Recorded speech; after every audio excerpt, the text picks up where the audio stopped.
কোজাগরী লক্ষ্মী পুজোর শুভেচ্ছা। প্রথমেই সবাইকে হাই, আমি প্রকৃতি। এই দিনকে ছিল লক্ষ্মী পুজো, কোজাগরী লক্ষ্মী পুজো। এইবারে লক্ষ্মী পুজোর জন্য আমি আগের বার থেকেই অনেক কিছু প্ল্যান করে রেখেছিলাম, যেমন কীরকম শাড়ি পরবো, কীরকম মেকআপ লুক করব, বা কীরকম আলপনা দেবো, সব কিছুই। তো সেই জন্য সকাল সকাল ঘুম থেকে উঠে আমি স্নান করে নিয়েছিলাম শ্যাম্পু দিয়ে। স্নান টান করে আমি এখানে ঠাকুরের যে আসনটা অথবা ঠাকুর ঘরটা একটু পরিষ্কার করছিলাম, মানে স্নান টান করে সব কাজকর্ম করছিলাম। ঠাকুর ঘরটা পরিষ্কার করা, ঠাকুরের আসনটা পরিষ্কার করা, এইসব কাজগুলো করছিলাম। আর আমি আলপনা দেবো সেহেতু খড়ি মাটিটাও আমি ভিজিয়ে রাখছিলাম, যাতে আলপনা দেওয়ার সময় কোনো অসুবিধা না হয়। দেন ফুলও তুলেছিলাম, ফুল, বেলপাতা, আমের পল্লব, দুব্বা সব কিছু তুলেছিলাম, যেটার ক্লিপটা আমি নিইনি। আর আমি কিন্তু সেদিনকে উপোস করিনি, কারণ দেখো পুজো যে করে সে কিন্তু উপোস করে। পুজোটা মামি করেছিল, তো উপোস মামি করেছিল। বেগুনিগুলোকে ভেজে পোলাও আর আলুর দম দিয়ে খেয়েও নিলাম। তো তারপরে তাড়াতাড়ি খেয়ে নিয়েছিলাম, কারণ তারপরে আমাকে আলপনা দিতে বসতে হবে, আর আলপনা যাতে তাড়াতাড়ি শুকিয়ে যায় সেই জন্য আলপনা তাড়াতাড়ি দিতেও হবে। তারপরে আমি লেগে পড়েছিলাম আলপনা দিতে। আচ্ছা, আমি না সব সময় একটা কথা শুনে এসেছি যে লক্ষ্মী নাকি খুব চঞ্চল, এক জায়গায় বসে থাকতেই পারে না। আবার লক্ষ্মী মেয়ের কনসেপ্ট নাকি যে চুপচাপ শান্ত। তাহলে আসল লক্ষ্মীটা কে, যে খুব শান্ত নাকি যে খুব চঞ্চল? তোমাদের কি মনে হয়? লক্ষ্মীর কনসেপ্ট যাই হোক, কিন্তু আমি খুব সাধারণ একজন মেয়ে, লক্ষ্মী কিনা জানি না, কিন্তু নিজের যোগ্যতায়, নিজের ইচ্ছায়, নিজের জন্য নিজের টাকা ইনকাম করতে চেষ্টা করছি অথবা চাইছি, অথবা অন্য কারোর জন্য নিজের স্বপ্নগুলোকে স্যাক্রিফাইস কখনোই করিনি, আর করবও না, আর করছিও না। যে রাধে সে চুল বাঁধে, জুতো সেলাই থেকে চণ্ডীপাঠ, অথবা সংসার সুখের হয় রমণীর গুণে। সবটাই কিন্তু মেয়েদের জন্য প্রযোজ্য, তাই না? কিন্তু সংসার কি সত্যি রমণীর গুণের জন্য সুখের হয়, নাকি দুজনের এফোর্টটাই দরকার হয়?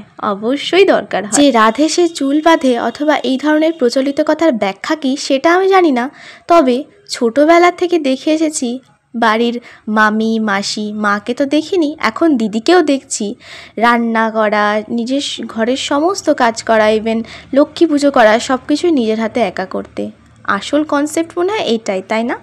আচ্ছা, এত কথা বলে ফেললাম। যাই হোক, তারপরে আমি আলপনা দিয়ে একটুখানি আলতা পরে নিয়েছিলাম, একটু ডিজাইন করে। তারপরে শাড়ি পরে গেট রেডি ভিডিওটাও শ্যুট করেছিলাম, যেটা তোমরা আগেই দেখে নিয়েছো। আর এটা ছিল আমার ফাইনাল লুক। শাড়িটা লাল পাড়ে সাদা শাড়ি, আমি অনেক দিন আগে থেকে ভেবে রেখেছিলাম পরবো, দিদির শাড়ি ছিল। লুকটা কেমন ছিল কিন্তু অবশ্যই জানিও। আমি মেকআপটা খুবই নর্মাল রেখেছি, লিপস্টিক আর কাজল আর মাস্কারা, আর কিচ্ছু না। তারপর মামি এখানে পুজোটা স্টার্ট করেছিল, মামি ফল টল কেটেছিল। ইভেন যেসব রান্নাগুলো করা, লুচি, সুজি, নাড়ু, সব কিছু কিন্তু মামি নিজের হাতে তৈরি করেছিল। আমি যতক্ষণ আলপনা দিয়েছি মামি এগুলো নিজের হাতেই করেছে। তারপরে দেখো এখানটায় ফুল টুলগুলো সাজিয়ে দিচ্ছে, আমি জাস্ট হেল্প করেছি, আমি পুজোটা কিন্তু করিনি। তারপর এখানটায় আমি ধূপকাঠিগুলো ধরিয়ে দিয়েছিলাম, ধূপকাঠি, তারপরে প্রদীপ, সলতে বানানো, এই সব কাজকর্মগুলো করছিলাম। আমাকে কেউ কোনোদিনও লক্ষ্মী মেয়ে বলে ঠিকই, হয়তো আমি অন্যকে ভালো রাখতে গিয়ে নিজের সবটা দিয়ে দিতে চেষ্টা করিনি, সেই জন্য হয়তো আমি নিজের স্বপ্নগুলোকে দমিয়ে রাখার চেষ্টা করিনি অন্যের জন্য, সেই জন্য হয়তো আমি নিজের ইচ্ছা মতো জামা কাপড় পরতে চেয়েছি, সেই জন্য, অথবা হয়তো আমি নিজের ইচ্ছা মতো নিজের স্বপ্নগুলোকে সাজাতে চেয়েছি, অথবা নিজের ইচ্ছা মতো সোশ্যাল মিডিয়া ইনফ্লুয়েন্সার হতে চেয়েছি, সেই জন্য। জানি না কোনটা কারণ। আসলে আমি কখনো লক্ষ্মী হতেই চাইনি, লক্ষ্মী হতে গিয়ে নিজের সবটা হারিয়ে ফেলতে চাইনি। আমি নিজের মতো করে বাঁচতে চেয়েছি, সবাইকে ভালো রেখে, সবাইকে ভালোবেসে। তো তারপর দেখো মামি পাঁচালি পড়তে শুরু করেছিল, আমরা সবাই এখানে হাতে ফুল বেলপাতা নিয়ে বসেছিলাম। এবার এখানে লক্ষ্মীর পাঁচালির পিছনে না একটা মন্ত্র টাইপের থাকে, ওটাকে কি বলে আমি জানি না, তো সেটাই মামি বললো বলবি, আমি বললাম হ্যাঁ বলি, তো সেটাই বললাম। দেন একটু নমস্কার করে তারপরে ফুলটা দিয়ে দিলাম মা লক্ষ্মীর পায়ে। তারপরে শঙ্খ বাজালাম আমি আর মামি, আর উলো দিল আমার দিদিমা। তো সব কিছু করার পরেই দেখো আমার শঙ্খতে কিন্তু লিপস্টিক লেগে গেছে, আমি সেটাই বলছিলাম।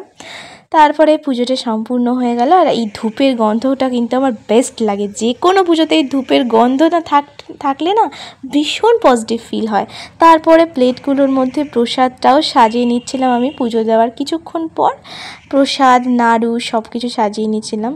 আগে না অনেকে আসতো বাড়িতে প্রসাদ খেতে, এখন কিন্তু একদমই কেউই আসে না। আমি জানি না কেন, আস্তে আস্তে মানুষের সঙ্গে মানুষের সম্পর্কটা, বন্ডিংটা নষ্ট হয়ে যাচ্ছে। তারপরে আমিও একটি প্রসাদ খেয়ে নিয়েছিলাম। আর এই দেখো চিকচিক চিকচিক আলো, এটা কিন্তু আমাদের বাড়ির সামনেই লাইটিংটা করা হয়েছে। লক্ষ্মী পুজো এবং সামনেই কালী পূজা আছে। অনেক অনেক ভ্লগ আসছে কিন্তু কালী পুজোতে, অনেক নতুন নতুন ধামাকা ভিডিও আসছে। তো তারপরে চলে গেছিলাম আশেপাশে দুটো বাড়িতে প্রসাদ নিতে। আমি খাইনি, বাবা গিয়েছিলো বলে বাবার সঙ্গে গিয়েছিলাম। তারপরে এখানে একটা ঢং ঢং করছিলাম, জানি না এই ঢংটা আমি কেন করছিলাম, আর আমার সত্যি খুব সুন্দর লাগছিলো। তারপরে রাত্রিবেলা ডিনার করেছিলাম, সেম ডিনার দিয়ে ঘুমিয়ে পড়েছিলাম। ও আর একটা কথা, লক্ষ্মী বোধহয় সেই যে খুব সাধারণ হয়ে অনেকটা অসাধারণ।